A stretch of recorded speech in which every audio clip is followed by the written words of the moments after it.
프란치스코 교황이 한국 사회에 그리고 우리 교회에 또 울림과 반향 적지 않게 남기셨는데요.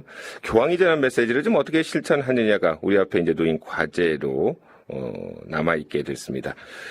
천주교 서울대교구 정의평화위원회 위원장인 박동호 신부님을 연결해서 프란치스코 교황이 던진 메시지 또 앞으로의 과제 실천 방향 좀 알아보겠습니다. 네, 신부님 나와 계십니까? 네, 안녕하십니까. 박동호 신부입니다. 네, 안녕하십니까. 네. 신부님께서는 교황님 그 방한 기간 동안에 가장 인상 깊었던 장면이나 또 마음에 새길 만한 메시지 어떤 걸 꼽으시겠어요? 저는 이제 두 가지를 꼽고 싶은데요. 하나는 이제 대전 월드컵 경기장에서 있었던 그 젊은이들과의 만남에서 또는 이제 광화문에서 네. 그 교황께서 세월호 유가족들을 만난 것 그리고 당신 가슴에 노란 리본의 브로치를 이렇게 달고 계속 계셨던 게 가장 인상 깊었고요. 네. 또 하나는 평화 화해 미사 때 그 일본군 위안부 피해자 할머니가 건네신 그 희망나비 브로치를 제의 위에 이렇게 달고 계신 모습이 가장 인상 깊었던 장면이고 그것이 많은 깊은 메시지를 남긴다고 생각을 하고 있었습니다. 네. 네. 돌아가시는 비행기 안에서도 계속 그 네. 세월호 노란 리본을 달고 계시더라고요. 네네. 그게 이제 교황님의 마음이겠죠? 그렇죠. 네. 교황님 방안이 좀 우리 사회에 어떤 변화를 좀 가져올 수 있다고 보십니까? 교황님이 변화를 가져오실 어떤 불씨를 담겼다고 하더라도 예. 불씨를 살리는 것은 이제 조금 전에 말씀하신 것처럼 우리들의 몫이죠. 네. 특히 아무래도 그 방향은 사람들 특히 사회적 약자를 포용하는 사회로 변화를 가져와야 할 과제가 우리들에게 남아 있다고 봅니다. 네. 교황님께서 그 물질주의 유혹에 맞서서 이기주의와 분열을 일으키는 어떤 무한 경쟁의 사조에 맞서서 싸우기를 빈다 이런 말씀하셨고요. 제가 앞서서 이제 경제 전문 기자 통해서 이렇게 같이 분석을 좀 해봤는데 네네. 이 부분의 말씀이 그냥 반대하는 게 아니라 이제 싸워야 한다 이런 표현이어서 좀 당황스럽기도 사실 했거든요. 네, 실제로 처음 말씀하신 건 아니고요. 예. 즉위하신 다음부터 1년 반 가까이 계속해서 하신 말씀인데요. 네. 그 배경은 아주 간단합니다. 당신이 그 세상을 사는 한 사람으로 세상을 바라볼 때 또 교회 사람으로 또 신앙인으로 세상을 바라볼 때 지금의 그 사회가 현재 사회가 그 사회적 약자를 양산하는 어떤 그런 현재의 그 시장 자유주의 경제 네. 그것이 사실은 비인간화의 길을 가고 있다고 그렇게 식별했기 때문이라고 보고요. 예. 그것이 신앙의 관점에서 또는 성경의 관점에서 또는 이성의 관점에서도 그것은 당신이 보시기에는 분명하다고 이렇게 판단하신 것 같습니다. 네. 그러니까 지금까지 했던 경제의 개념에서 벗어나서 결국 이제 중심은 사람이 돼야 된다 이제 그런 말씀인데요. 그렇죠. 경제도 물론 사람을 위한 경제, 예. 사회를 위한 경제라는 관점에서는 도구이지 그것이 결코 경제 자체가 목적이 될 수는 없다는 분명한 사실이죠. 근데 새로운 형태의 가난을 만들어내고 노동자들을 소외시키는 비인간적인 경제 모델을 거부하라 이렇게 권고하셨잖아요. 네네. 우리 사회 경제 시스템에 좀 문제가 많지 않습니까? 그럼 시스템을 바꿔야 되는 거 아닌가요? 그렇죠. 아무래도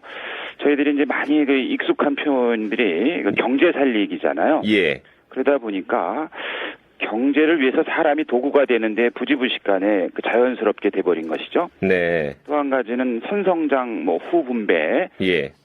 흔히 말하는 대로 이제 파이론이죠. 그런데 그것은 이렇게 선후의 문제가 아니고 동반해야 될 문제이고 거꾸로 보면은 성장 정이라는 것은 성장만 포함하는 게 아니라 그 공정한 분배도 포함되는 거잖아요. 그러니까 우리 사회 경제 시스템에서 본질적으로 이제 정의의 어떤 불완전함이라 그럴까요? 왜곡이라 그럴까요? 그런 것이겠고요. 아무래도 현재의 그런 성장 위주가 노동 혹은 사람을 그 도구로 삼는 구조 안에 갇혀 있을 수밖에 없다. 그렇게 되는 것이죠. 네. 정치와 사회가 교황도 그렇고 교회 가르침도 그렇고 시장에 종속돼서는 안 된다. 정치와 사회는 오히려 시장의 그 무한 탐욕의 위험을 통제하고 적절하게 관리할 책무가 있다고 교회는 변함없이 가르치고 있었죠. 네. 그래서 조금 전에 저희가 그 경제 분석에서 그 내일신문의 박준규 기자는요, 이 말씀을 두고 이제 분배를 좀 이렇게 먼저 목표를 두고 그리고 성장 목표를 좀 세워야 되는 거 아니냐. 그렇죠. 이런 얘기도 좀 해줬는데요. 이제 사회 문제로 좀 넘어가서 교황님 때문에 이제 세월호 유가족과 생존자뿐만 아니라 많은 국민들이 좀 위로를 받고 또 치유를 받았다고들 합니다. 네네. 근데 정치권에서는 뭐 여전히 세월호 특별법 여야 간에 합의는 했습니다만은 지금 유족들은 또 반대하고 있는 그런 상황이고요. 네네. 이 문제 좀 어떻게 풀면 될까요? 첫째로 이제 우리 사회에서의 정치가 올바른 의미의 정치는 인간의 존엄함을 수호하면서 공동선을 실현하는 그 일종의 그 사랑의 차원 높은 예술이라고 우리 교회는 보고 있습니다. 예. 교황님도 그렇게 가르치시고요. 근데 우리의 경우엔 정치가 그 당리당략이라는 그 차원으로 그냥 이렇게 왜곡돼 버린 것이죠. 네. 아무래도 정치의 어떤 올바른 길을 세우는 것이 근본적으로 필요하겠고요. 사실은 이 세월의 문제 같은 경우는 행정부의 그 후조치의 어떤 그 부족함도 시민들에게 세월의 유가족들의 큰 아픔을 준 거잖아요. 예. 행정부의 행위를 그래도 그 권력 분립의 원칙에 따라서 보완하기도 하고 견제할 것은 당연히 그 입법부, 국회 혹은 정치권이 아니겠습니까? 네. 그런 점에서 정치권에서는 그 시민이 원하는 것 그리고 유가족이 실제로 바라는 바를 구체적으로 실현하는 데 있어서 그 당리당략의 관점이 아니라 시민이 원하고 유가족이 원하는 것을 어떻게 구체적으로 실현할 것인가 차원에서 접근해야 된다고 봅니다. 네, 그렇군요. 그리고 마지막으로 이제 교황님께서 한국교회에 던진 메시지가 또 적지 않으신데요. 네네. 이제 어떤 교회가 세속화되는 것에 대해서 경계하시면서 한편으로는 또 세상을 향해서 끊임없이 나가는 교회가 돼야 된다. 네네. 가난한 교회가 돼야 된다. 가난한 사람과 함께하는 연대가 요구된다. 이런 주문을 하셨는데 네네. 실천적인 활동과 연대를 좀 그럼 어떻게 교회가 좀 모색해야 된다고 보십니까? 첫째로는 교회 혹은 종교가 세상하고 별개로 이렇게 유리돼 있는 떨어져 있는 어떤 그런 고립된 존재가 아니라는 인식이 반드시 필요하고요. 네.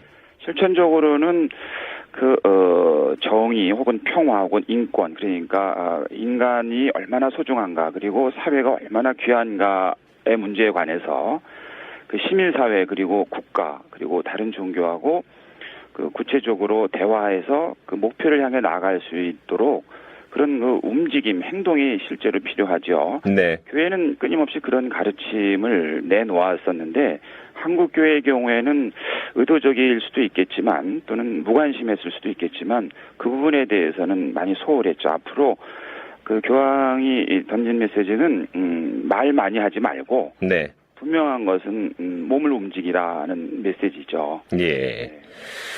교황님께서 말씀하시는 소통, 우리 사회에 이제 안착되기 위해서 또 어떤 노력을 해야 될까 이 부분도 관건인데 소통할 때 말을 많이 하면 안 되겠죠? 저는 두 가지를 생각하는데 교황의 복음의 기쁨에도 분명히 밝힌 것이고요. 예. 한 가지는 나와 다른 사람을 남이라고 여기는 건 이제 일반적인데 교회는 한 걸음 더 나가야 되고 인간적으로 볼 땐 다른 사람을 또 다른 나로 보아야 한다는 것 한 가지 태도가 필요하겠고요. 예. 두 번째는 좀 구체적으로는 우리 사회의 그 대중매체, 특히 이제 그 보도와 관련한 대중매체가 제 역할을 올바르게 하는 것이 필요하다고 보는데요. 왜냐하면 시민들은 현대사회에서는 그 올바른 정보를 접해야만 생각할 수 있고 판단할 수 있고 행동할 수 있고 참여할 수 있는 것 아니겠습니까? 네. 진정한 그 소통이 잘 이루어지기 위해서는 현대 사회에서는 무엇보다도 대중매체의 역할이 중요하다고 생각을 합니다. 알겠습니다. 오늘 인터뷰 여기까지 하겠습니다. 네. 감사합니다. 네. 서울대교구 정의평화위원회 위원장인 박동호 신부님을 만나봤습니다.